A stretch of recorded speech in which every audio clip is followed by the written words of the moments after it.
You're listening to an Olive Pit production. Welcome to the show. I'm your host. Let's get to it. Hey guys, welcome back to another edition of Look for the Helpers with Dr. Nicole Navega and our special guest today, Mike Verscheure. How you doing? Yay! I have one of those. Oh, that's the wrong one. Oh, they're laughing. Of course they're laughing. Oh, that's the wrong. Oh, there he is. That's every time I walk into a room. Yeah, me too. That's very magical. That's nice. So today we're going to be talking a little bit about grief with Mike, but we don't want to jump over our icebreakers.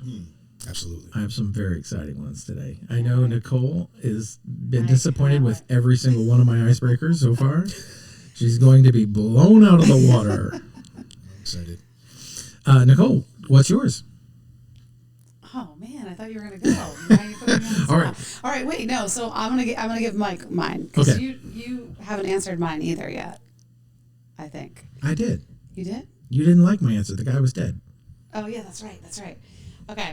So mine is if anyone was to play you in a movie about your life, who would you have play that movie? He has to be alive is the stipulation.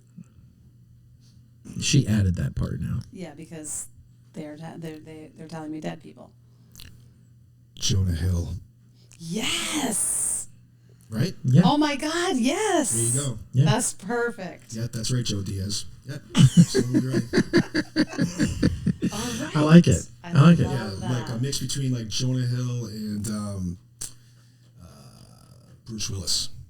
Oh, See it? yeah. I do. I just put the Bruce Willis in so I don't feel so bad. Yeah. So, I mean, Just if we're doing yes. that, I'm just going to say Chuck Norris for me. Oh, absolutely. Oh, I like that. I called you Chuck when I came here. Yeah. Yeah, I got confused. Speaking of Jonah for a second, Yeah. you just reminded me that there's an amazing Netflix special, and it's called, I think it's called Stutz, Stutz. Now I feel like I gotta look it up to make sure. But it's basically a documentary about him and his therapist. Oh. And what's really interesting about it is that maybe it's just because I'm the therapist and I'm seeing it through this lens. You might have a different takeaway, but one of the takeaways I think is that his therapist has thrown out anything that he's ever learned about doing therapy because you're trained to have really strict boundaries, not cross any, lines at all. And these two have this like love and this bond that surpasses all of the things that you learn in school. I mean, it's tremendous. You guys should check it out. Okay. So I think I'll it's put that on the Stutz, list. Jonah Hill. Stutz. We're always looking for something good. Yeah, this is good. Okay.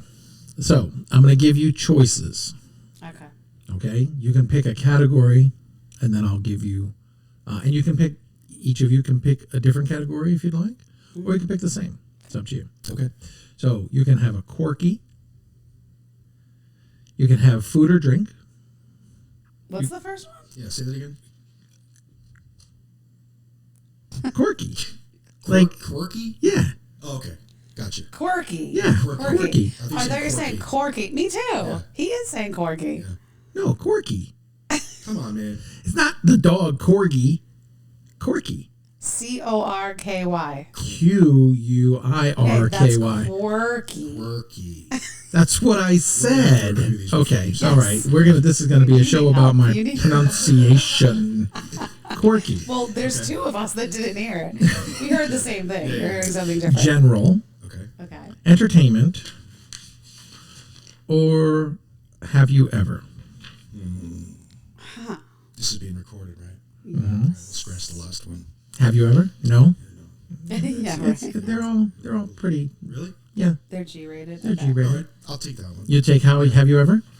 Okay. You do the same thing? No, I'm not doing that. All right. Okay. That's what that did. Have you ever met a celebrity? I have. I met the band Shinedown, Okay. and I met a couple of wrestlers when I was a kid, WWF wrestlers. Really? Like a celebrity, I don't know. Yeah. I mean, well, they were. I would have thought so. Yeah, for sure. Hulk Hogan. For sure. All right. The Undertaker. Yeah. Right? Yeah. I mean, Papa Shango. yeah. Oh, yeah. I don't know Yeah. who that Ultimate is. Warrior. Oh, don't get me started. My uncle, by the way, was a WWF wrestler when I was a Get kid. the heck out of here. He was one of the guys that would lose all the time and get Oh, I beat see. up. His name was Silvano Souza. Um, Because don't forget, it was all based out of Hartford, Right. Connecticut at the time Connecticut, when that's we right. were young. It's That's changed right. now, but that's where it was. Oh, and not to one up you, but I dated the niece of a very famous WWF star who shall remain nameless. Interesting. But yeah, Was it Hulk Hogan? I wish no. Darn it. He's a beautiful man. That's funny. So his niece has got All right, so you're going to pick one?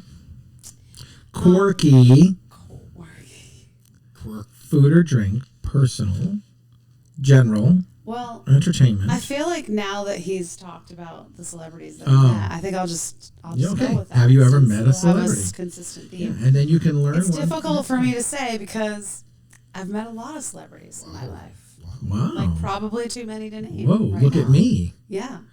But I would, if I had to pick the coolest and like most funky famous celebrity versus my own personal favorite celebrity, I would say my favorite would be Caleb Followell, who's the singer of Kings of Leon, who I am 100% obsessed with. Great band. Okay. And I stalked him. Well, I stalked the band in Nashville, probably like 7 or 8 years ago, when they had a new. When They were we- dropping a new album. When we say stalk, were you hiding in bushes? Maybe close. Close. Okay. All right, Close. yeah. I did go to. They bought this mansion in Nashville, and I did actually drive to the mansion and walked onto the property, and they had just finished their show the night before in Nashville, and all of their like roadies had all their stuff, and I like walked right into the roadies down the driveway trying to see if I could see them somewhere, but they acted as if I was not even there. Like I was a ghost. Like, they didn't Until even the see me. cops jumped you, cuffed you, and threw No. you in the back of the I decided car. since they weren't acknowledging me, I just left. I was like, okay, I guess they're not here. This wasn't as fun as I So thought. Caleb, the very next day I flew out and I literally ran into Caleb at the airport in the Hudson News shop getting a thing of water. Really? Got a photo with him. Awesome. Don't like to show it because it's a horrible photo of me. But that's my favorite celebrity. Also met, probably the coolest, funkiest one is Snoop. Oh, If you Google I've seen my this. name- I've seen this Yes. picture. You have a picture, right? Yes. Yes, I've seen this If picture. you Google me, there's definitely a picture of me and Snoop online. Yes. Yeah. Yeah. All right. Well, that's pretty exciting. I mean, I'm Snoop. Yeah. I mean, Who Snoop- doesn't want to meet Snoop? Yeah. And it was Halloween night. It was great. Really? Yeah. Just a chance at No, my Joe's barbecue shop No, down my the street. friend, she was the manager of the coolest rock club in Providence, Rhode Island, the box office manager. So that's why I've met. Okay. I've met All right. So lots and lots of. yeah, she'd be like, "Hey, Snoop's coming into town." Yeah, yeah. We'd have the opera box. We'd go backstage. Yeah, That's pretty cool. yeah. That's pretty cool. It was cool. I have not met a celebrity. Really? Yeah. I'll share some of mine with you. Yeah. Snoop. Yeah. Call Snoop. You know what? I'll Let's call get him on a Snoop. show. Yes. That'd be great. Yes. Next episode, starring Snoop, guys. You heard it here. That's right. Stay tuned. Yeah. Thanks to Nicole. Yes. All right. All right. Well, I like where yeah, you're going with the icebreakers. I'm moving up, right? Yes. Yeah. Oh, just Nice wait. work. There's some really good ones in there. Nice. Some I'd like really to good add that ones. I also met Jocko Willink, also Oh, that one of must my have other been intense. favorites. I do have a picture of that. Do you? Also, He's awesome. I also look stupid in that picture Is this like because a? I'm going like this. I was like, I'm not even kidding you. I ruined the entire picture. That's amazing. I love that. Terrible. So we talked a little bit about, we're going to talk about grief, but we're not going to really talk about grief. I'm sure we will talk about grief in this way, but the way we're starting this is not really talking about grief that we have. Ultimately, we do have it, but we're going to talk about grief that is coming from our patient's family. and how we deal with this, because ultimately I feel like we bear that burden as well, a little piece every time. And Mike has got something that he wrote, which was really amazing. Phenomenal. I got to tell you, it was very good. If you'd like to read a piece of that, we'd love to hear that, and then go from there. Can I just put in a little plug before you go? Yeah. Is that I've been talking for a few years about, and we've talked about this, about putting together a writing group where we can, because I know a bunch of other writers out there, so I'm just saying that any other writers out there, you want to come and join our writing group, Mike and I and Bree Kelly are probably going to start a small writing group. So other writers, let me know. Contact me. Contact Mike. Contact Bree Kelly, because we're gonna make this happen. Absolutely. All right. Very cool. Well, you're responding to the home of an elderly male found by his wife on the bathroom floor. A few minutes before you arrive on scene, your dispatch notes update and say TCPR in progress. You arrive on scene to find an elderly woman pushing on her husband's chest in the bathroom. She is sobbing and clearly exhausted. You help the woman to her feet and see the panic and sorrow in her eyes. She already knows what you know, but she feels it in her bones, not in a clinical sense. You call cardiac arrest over the radio and begin moving through the algorithms. Everyone knows their role and performs at the highest level, but you know, like she does, the outcome will probably be poor. All you can do is the best you can with what you have. All she can do is pray for a miracle. Tragically, your efforts are futile, and this man, husband, father, brother, and son is passed. Everyone in the room already knew this, but didn't dare whisper the truth to the woman he loved, until now. That vulnerable woman, wife, mother, sister, and daughter. You're about to tell her that the man she has loved for 60 years is dead, and there's nothing anyone can do about it. The world slips away as the woman wails in sorrow. You take her arms to steady her as the truth forces her to double over in agony. You see the horror wash across her face over and over again, and she tries to take grasp of the situation. She begins to tremble.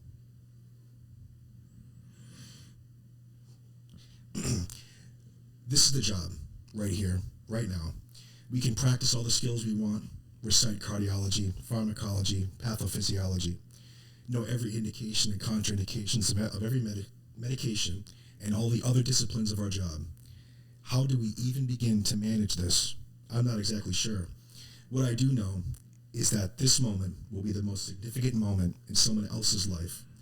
A story they will tell in times of sorrow, melancholy, and hopefully one day, as a time a total stranger tried to save her husband and gave her comfort.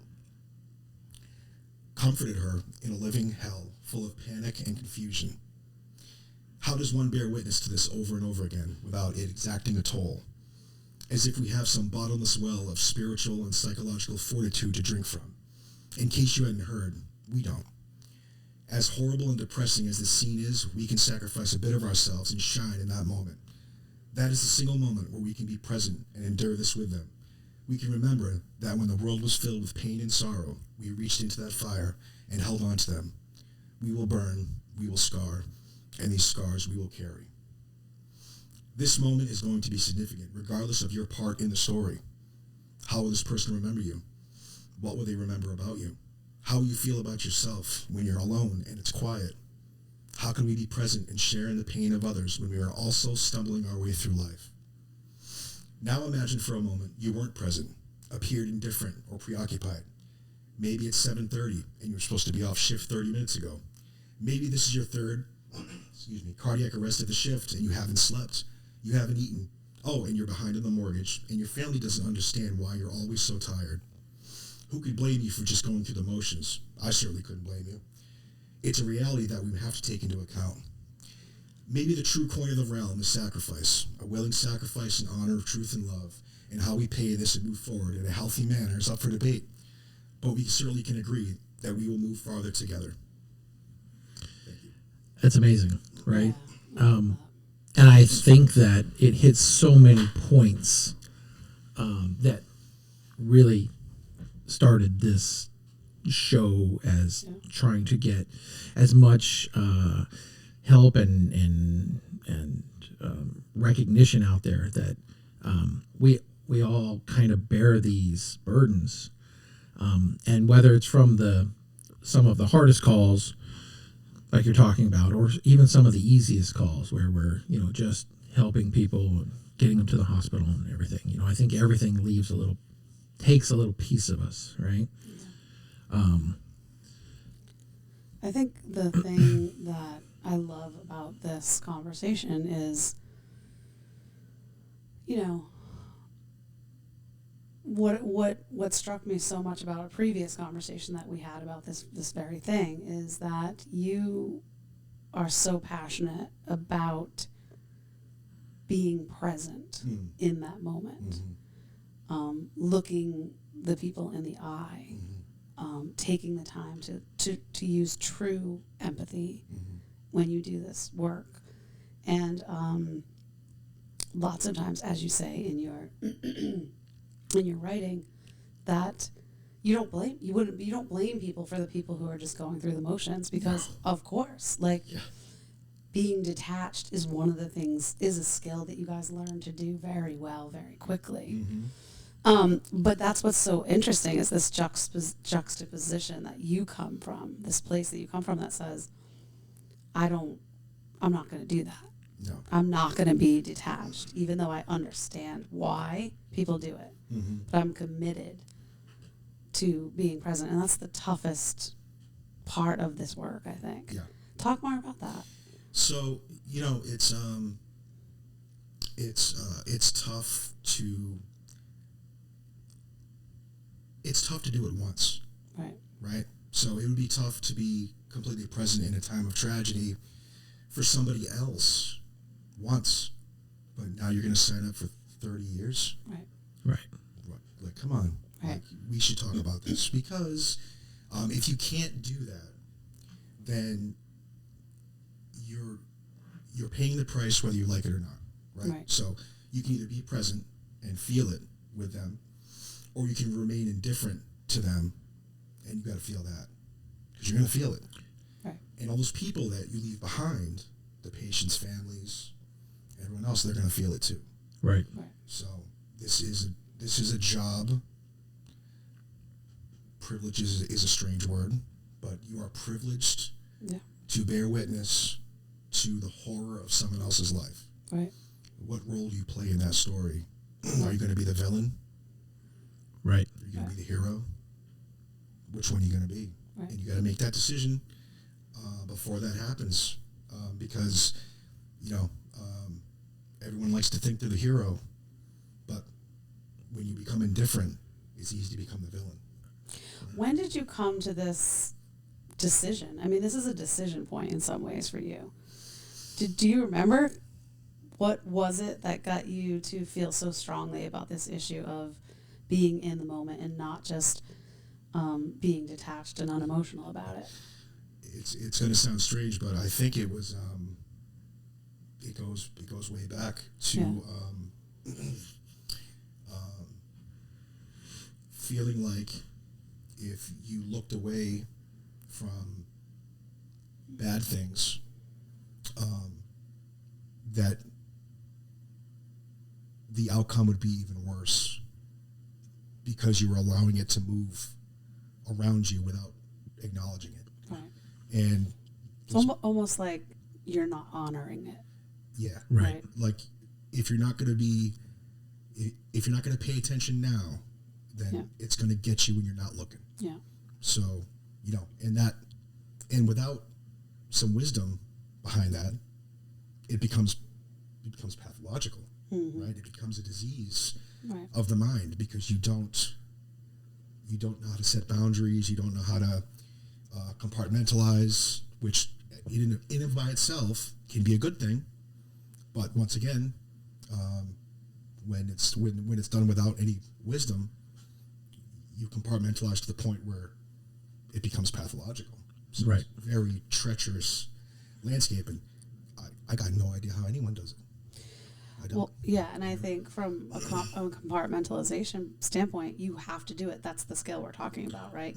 You put it on the shelf to get to the next call, to get to the next call, to get to the next call. But at some point, as you're saying, I'm just using different words. Sure. At some point, if you don't take it off the shelf and look at it in the eyes and put it under a microscope for a little bit, like, it's going to bite you in the ass at some point. Oh, yeah. Right. It's just, it's not It's not if, it's when. Right. It's just like being able to control it, right? You're going to take this in.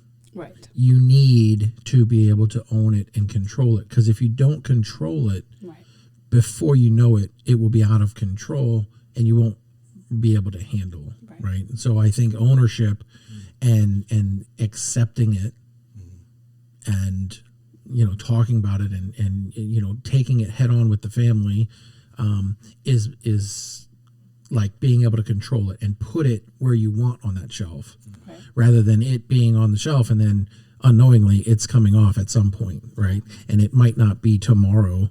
It might be in 3 years after you've got 30 of these on the shelf that you've never really addressed.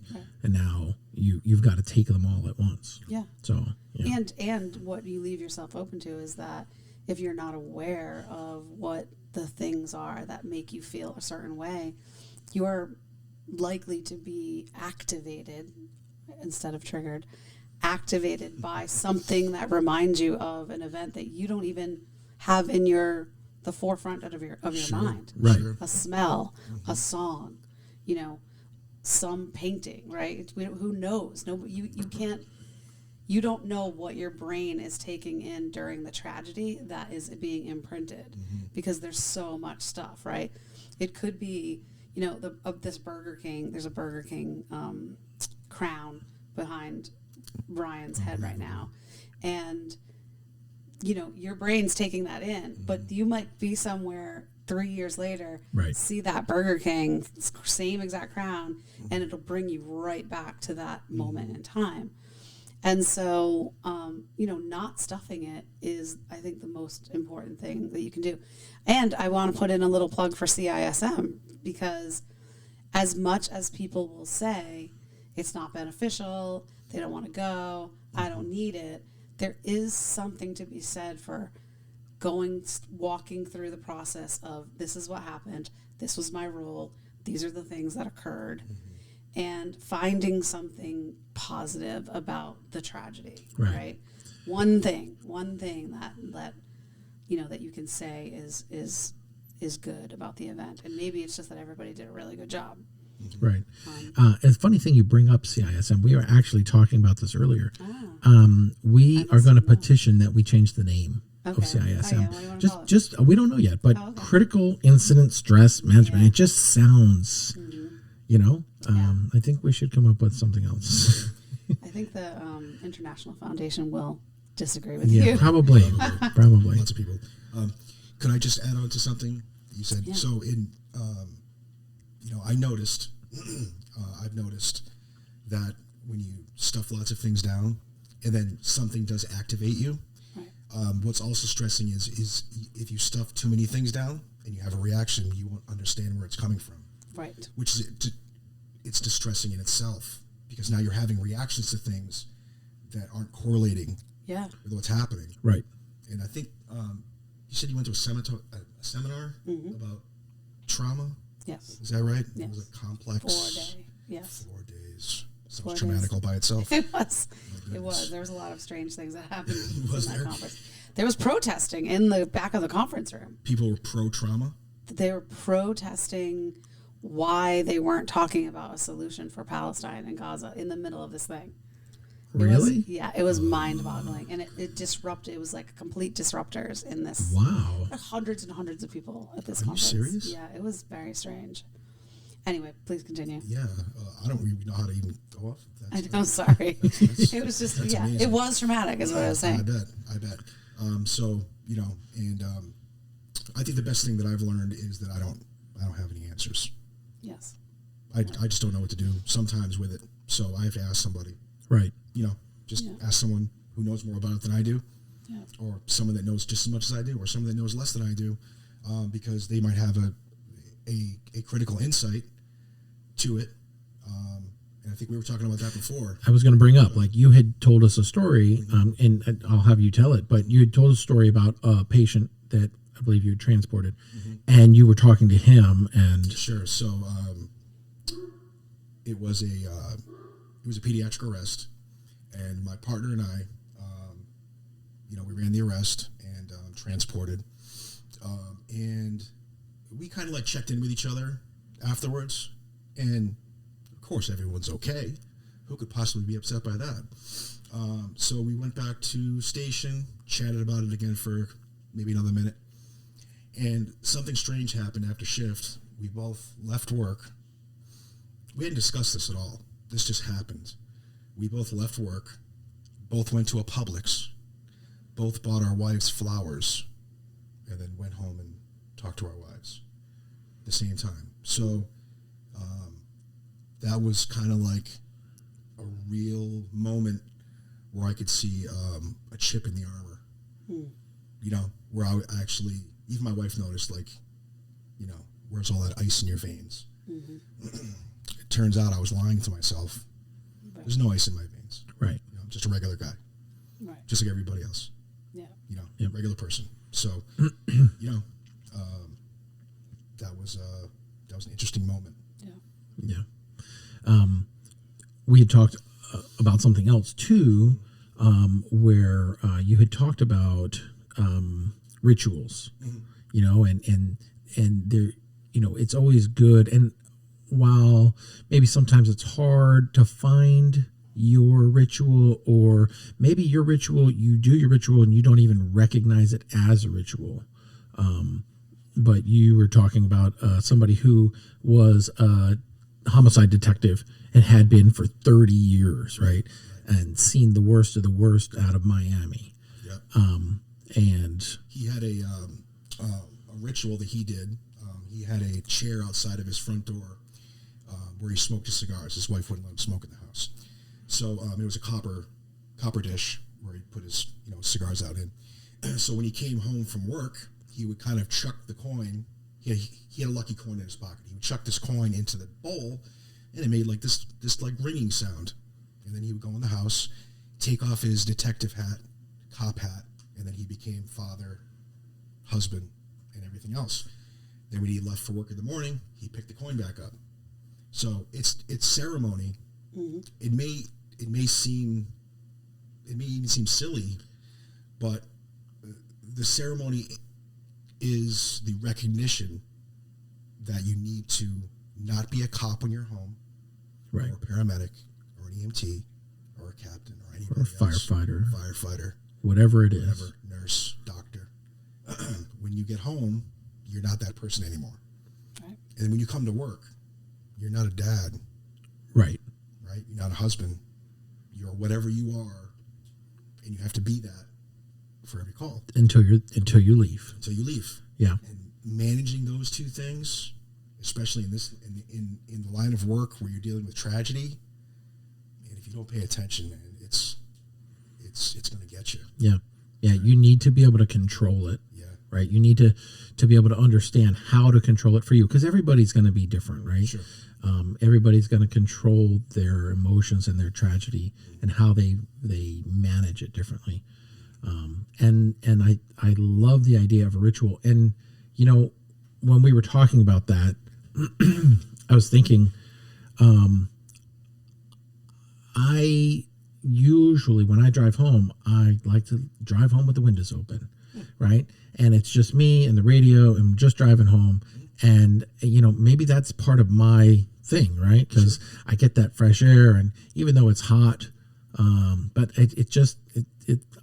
for some reason, that's just how I like to do it, right? And it kind of made me realize that, hey, you know, that's probably my ritual, because it is something I do every day. Yeah. You know, when I leave work, is roll the windows down, come home, turn my music on, and just zen out till I get home. That's awesome. Right? Yeah. Yeah. So I think it's important that everybody, you know, consider or just look inside or try and find your bit of peace to separate that profession from home life.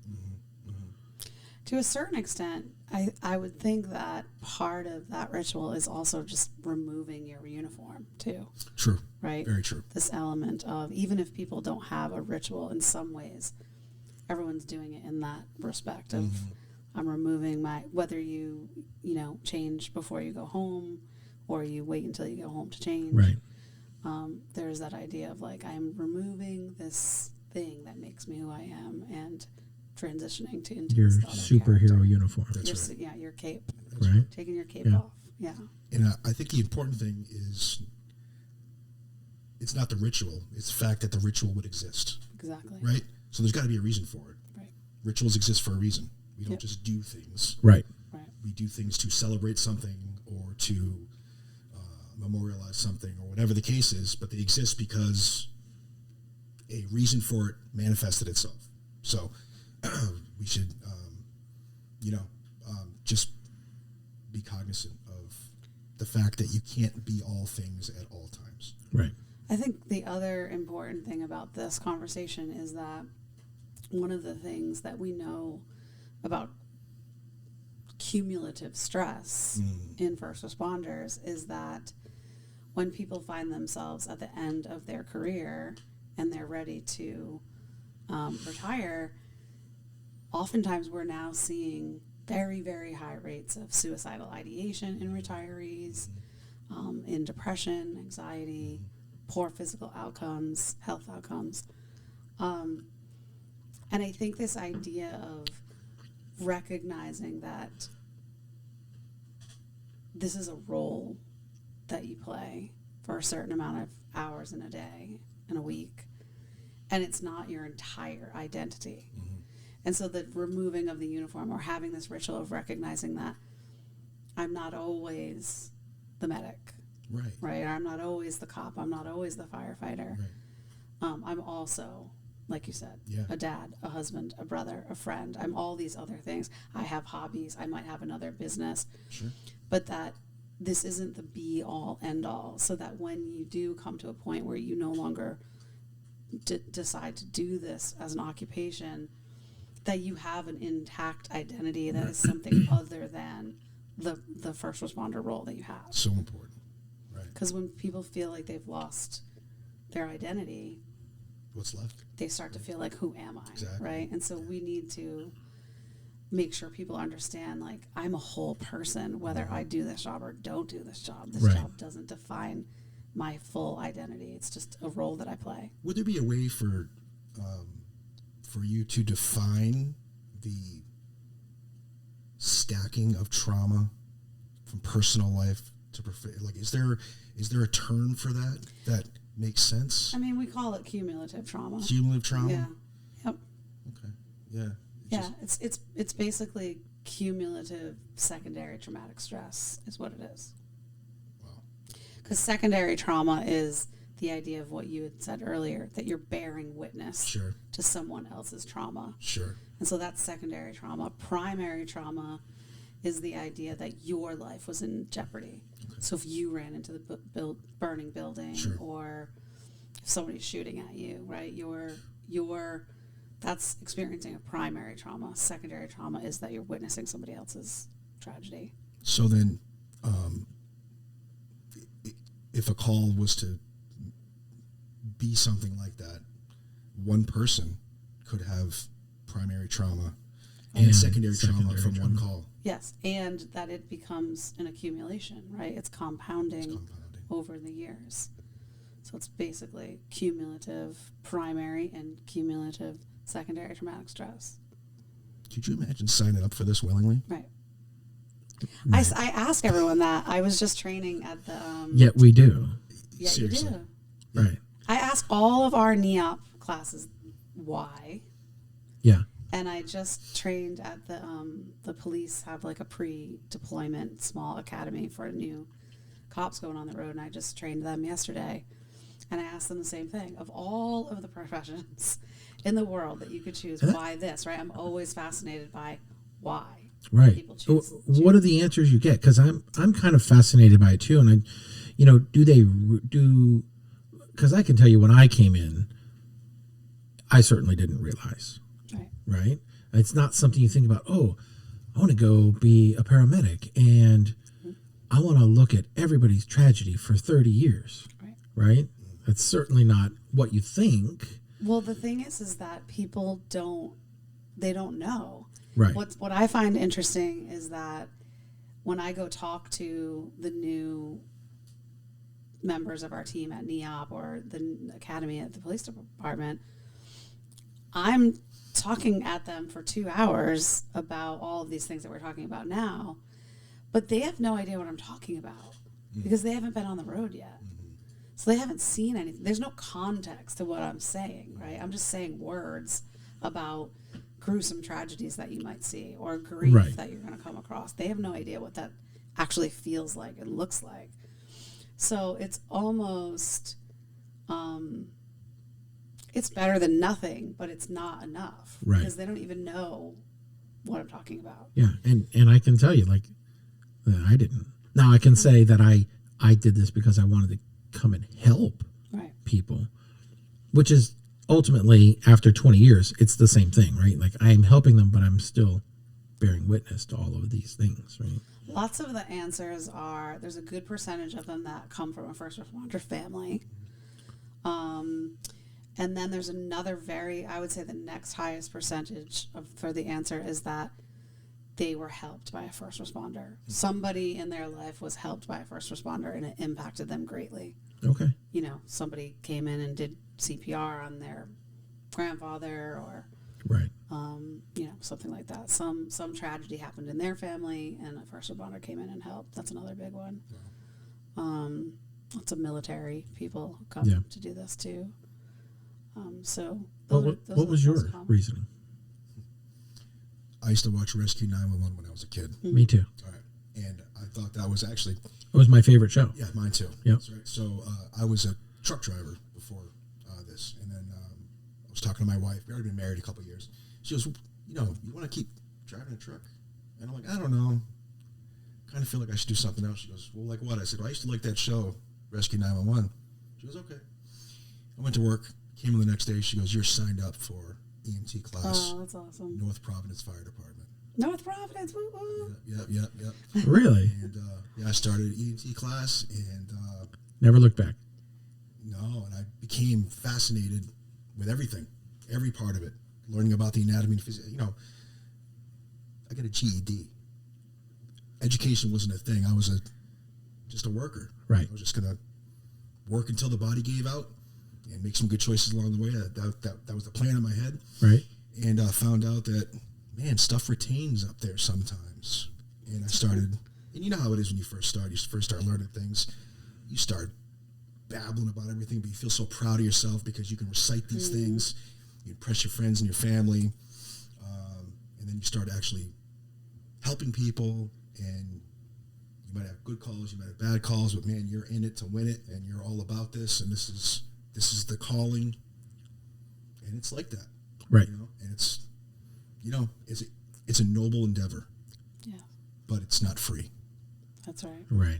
That's right. Yeah. Can we segue back to grief? Yeah. While you say that it's not free. Sure. I wanted to talk about two concepts, and I wanted to read this little grief thing that I found on Instagram, but it's kind of beautiful. But I wanted there's these two concepts about grief that are, I think, really prominent in the first responder world, and it's concepts called ambiguous grief and disenfranchised grief. And disenfranchised grief happens so much for you all because the idea is that your grief disenfranchised grief means it's not acknowledged by others, that they don't acknowledge that you have a reason to grieve.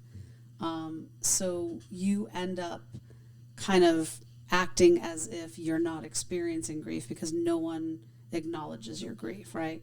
Because it's not your grief. You're responding to somebody. It was a cardiac arrest, a pediatric arrest, a suicide, a bad car accident, but it didn't happen to you or your family. So therefore, lots of people will be like, well, who cares? It's not your family. You know, what are you crying about, right? What are you upset about? Rub some dirt on it, right? Exactly. Get over it. So when you're not allowed to grieve, it becomes disenfranchised, right? So you end up being like, well, what do I do with this thing? Because everybody around me tells me that I shouldn't be grieving over this thing that isn't my grief. And that can be difficult for people because then they end up stuffing it. You know, they put it away. They deny their own feelings, basically, right? And then ambiguous grief is the idea that you have no closure. sometimes it happens for dispatchers maybe more so than EMS, because you guys tend to be a little bit, more active in this system, and you can see what the outcome is if you looked at hospital records or whatever, or talk to somebody at the hospital. But dispatchers often take the call, and they have no idea what happened after they pass that on to you guys, and it could be incredibly distressing for them as they take the call, and they have no idea what happens to this outcome. Could be domestic violence, could be a pediatric arrest, and so when we're not allowed to grieve, or even know the ending of a story, that creates this ambiguous grief, which is kind of this unknown factor that you don't really get closure on. So anyway, I wanted to, because grief is such a cousin of trauma, I would call it, right? Or like a sibling of trauma almost. They kind of go hand in hand, right? You can't witness other people's traumas without having grief, really. And you can't have your own traumas without experiencing a level of grief. This idea that you're no longer the person that you were before the tragic thing happened, right? One of the when we first started doing research in like 2016, and we interviewed a cop back in Rhode Island, and he said, "I'm not a normal person anymore," and we actually made that the title of the article that we ended up publishing about this. But he's just, there's lots of people that say this happened and I've never been the same. Once this call happened, I've never been the same. And so here's this beautiful thing on grief. I would credit who it is, but no one's going to know. But it actually says, it's by Rising Woman on Instagram, and it says, "Ocean, medicine, and grief. There's a saying, never turn your back to the ocean. In a moment, you could be swept away. If you're standing in the ocean and a big wave comes, you can duck under it or let it hit you. If you don't duck under the wave, chances are it will smash you in the face, water all up your nose and in your eyes. You may even get washed away or tumbled beneath the water until being tossed into the shore. But the other option is to dive down and duck underneath the wave. If you've ever done this, you know that even if there's a 10-foot wave above you, when you dive deep enough, it's incredibly peaceful down there. Grief is like this. You can feel the wave coming, and if you resist it, the grief or the rage or the sadness may take you by surprise and carry you away. You resist because it's scary and uncomfortable, but the result is worse than what will happen if you allow the waves of grief to wash over you. Peace will not be found above the surface. It will not be found with your back turned to the ocean. There is medicine for you in the deep, and you will find that when you trust the waves as they come, you will begin to experience a type of freedom that only comes when we have the courage to let ourselves do the depths of those unknown places. I think it's go to the depths of those unknown places. You will not get lost there. Nothing is permanent, not even this." Wow. Yeah. It's beautiful. I love that, right? Like diving deep into this, but the one thing that you guys are so good at is avoidance, right? And it is a trauma response, right? Avoidance. But when we avoid, we don't, we're not healing. Right? And I think it's not so much a choice, but a necessity sometimes. Because like Mike was saying earlier, he had a pretty bad shift recently where he had 3 back-to-back significant calls where, it's, hey, get back on that horse because it's time to go again right away, right? And so sometimes we don't always have that time, and then time gets moving on, and then one gets pushed behind the other, and then it's like, oh, well, and so sometimes we forget, and we just need to be able to bring it back and remember that, we need to be able to manage and keep everything in check. Yeah. Because if not, then we end up worse off, right? That's right. Yeah. So the important thing is to also remember that when you talk about things about this job or whatever that may make you feel vulnerable, that you're not vulnerable is not the right word when you're speaking to people who can do nothing but relate to you. It's just a matter of fact. So don't feel like you can't talk about something that bothered you, because that dialogue will actually probably help you gain some insight into why it's bothering you so much. Right. And the other person is definitely going to be able to relate.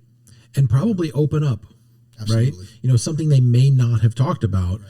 You open up and start by being vulnerable, but it opens up a very matter-of-fact conversation where they can relate, and they can, maybe it's something completely different, but maybe be able to have tools that they use, that you can use, that just helps both of you in the end. And I see that happen all the time. I talked to this crew one night. It's not that long ago, a couple of weeks ago maybe. And I was blown away by how helpful the partner was to the partner who was having, I wouldn't even call it a struggle, just really reviewing the call, reviewing, like, could I have done something better? Oh my God, yeah. Right? Which is completely typical, right?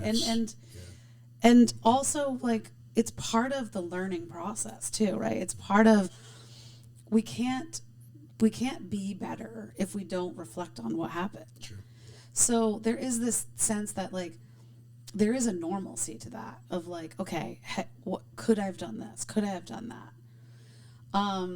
But this partner just said some of the most profound things, right? And I'm engaged in the conversation with them, and I'm thinking to myself, this kid's better than I am, right? Like, I have a freaking PhD, and this kid is, like, I don't know. He's probably less than 30. He's probably 25 or something like that. And I'm like, this kid is just spot on right now with every single thing that he said. That's so good. And so I said to him, I was like, why aren't you on the peer support team? Right? I'm immediately, like, recruiting. But like, to your point, talking this stuff out, even just simple things like, what did we do? And how could we have done this better? Even if it's not pathological, right? Even if you're not, like, beating yourself up about what I could have done or better, you'd be surprised. Like, don't underestimate your partner. Right. And what kind of insight they might have and what kind of wisdom they might have, sure, even if they're 22. That's right. Yeah. Right? I mean, I was just totally blown away, and I was so happy for both of them. And I worry about you guys, right? Yeah. And I hung up, and I was like, they're good. They're good. He's in good hands. Like, he's in good hands with his younger EMT, That's who's awesome. like totally going to take care of him emotionally tonight. That's awesome. Did you get him recruited into the peer I mean, support I'm team? trying. Okay.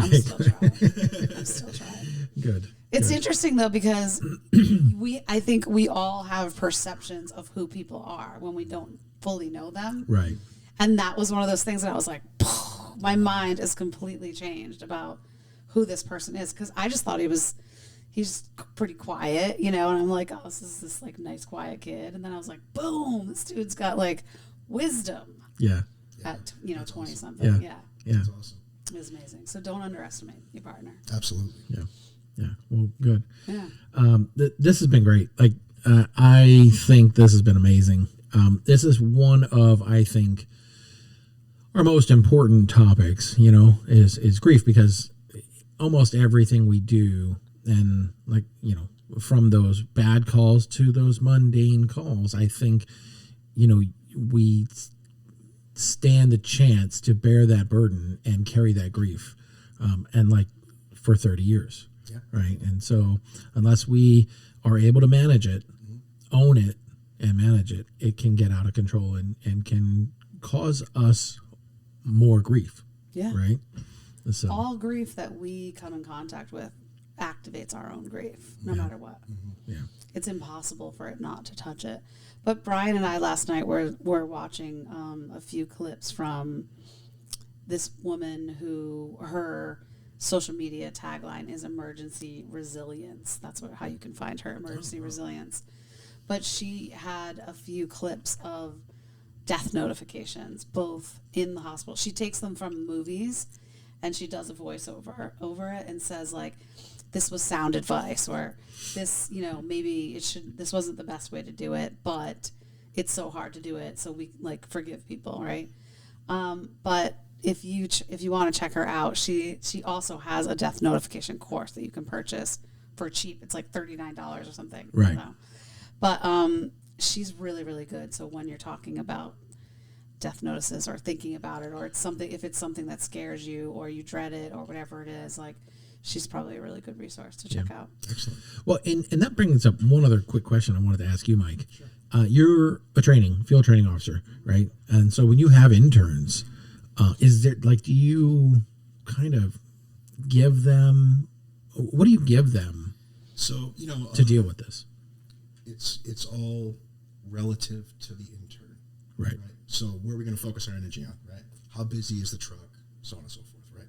Right. But I try to just make them aware of, briefly and in a very summarized manner, that you have to manage your personal life to be present here. Right. And you have to manage here to be present in your personal life. Yeah. And, if that means making sure you have hobbies outside of work, you have meaningful relationships with friends and family, you're actively pursuing a career that you like, and you're financially stable, and you're not relying on drugs and alcohol to maintain yourself. If you can do those, maybe half of those things, 3/4 of those things, and there's many other things you can list, sure, just off the top of my head. But if those things are kind of in line, it'll help you become present at work where you have to be present. Right. And not doing those things causes home and work to bleed together, and now you're never going to get a break. Home life is bad for whatever reason. Work's going to be bad too, because you're never going to get it out of your head. And the inverse is true as well. Work's bad, you got to bring it home with you. Right. And then now your people, your loved ones, are going to have to deal with some crotchety old medic. Like, nobody wants to deal with that. Right. They don't deserve that. So, those are just the things they don't teach you in school, and there's no mannequin for you to practice on. There's nothing for you to gauge how well your resilience is. It's something you have to learn on the road. Yeah. And, you got to at least make people aware of it so they can just, eyes open. That's all. Yeah. Yeah. I think to your point too about coming home and being the crotchety old medic, I think the important thing is that you establish whoever is living at your house with you, anybody that's living there, to be able to communicate to them what you need, right? If your family or whoever's living in your house with you doesn't know or doesn't understand the job, you need to tell them, hey, I need 30 minutes of silence before I can transition to flipping that coin that you said into the dish, or removing your uniform or whatever it is. I need 30 minutes before I transition to dad or husband or brother or friend, right? Right. I need a minute, or maybe it's an hour, or maybe you need a nap, right? Whatever it is that you need, whatever your thing is, I think it's important that you establish that early on. These are for the new people, but early on, so that you don't run into problems around communication with people, because lots of times people will tell me they come home and their significant other is like, oh my God, I got to tell you all this stuff, and this happened and that happened, and my mother and the kids, and the person's like overwhelmed from, like you said, 3 back-to-back cardiac arrests. And you're walking in the door being bombarded by, somebody who's just talking at you before you've even taken your coat off, and you can't process it. So, but it's not their fault, right? They've been without you for 24 hours or 12 hours if you're 12.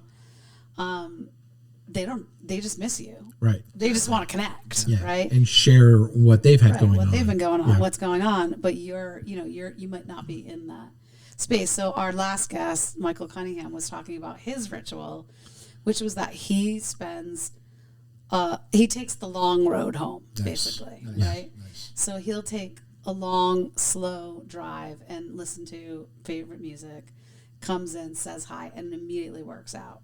Oh, smart. So he has that that distance, that space enough to kind of burn off the stress hormones from the shift before and have a little quiet time. Also a workout, and it works for him. So I think if you establish a good communication, you don't find yourself in turmoil in your relationships. Yeah. And plugging the book that I like to always plug, which I do not get kickbacks on, and I should call him. Maybe we should. Maybe we should get him on the show. And I sometimes apologize for butchering the things that he brilliantly talks about in this book, but it's called The Emotional Survival of Law Enforcement. And it's all completely applicable to all first responders. But I always recommend for people, I usually tell this both at the academy with at the police department, the new kids, and our NEOP folks, read this with your significant other, read this with your family members, because it gives them everything that they need to know about what this job entails and how it might impact the relationship if you don't communicate well. Right. If they don't understand. So highly recommend Dr. Kevin Gilmartin, The Emotional Survival of Law Enforcement. Yeah, perfect. All right, guys. Well, again, like I said, I think this has been an amazing talk and show. And thank you, Mike, for Thanks, Mike. coming over. I know you live far away and you were on shift yesterday, and this has been significant. So we really appreciate this. This is amazing. I was You'll really come happy to back be again. invited. Absolutely. Yeah. Yeah. Anytime. All right, Yeah. cool. All right, sounds good. You guys, next episode coming soon. Listen. Snoop. With Snoop, that's Snoop. right. Yeah, we're gonna get our agent to. We're gonna have our I'll have people people call his people. talk his people. We'll get them in soon. All right, guys, it's been great. See you soon. Bye. Bye.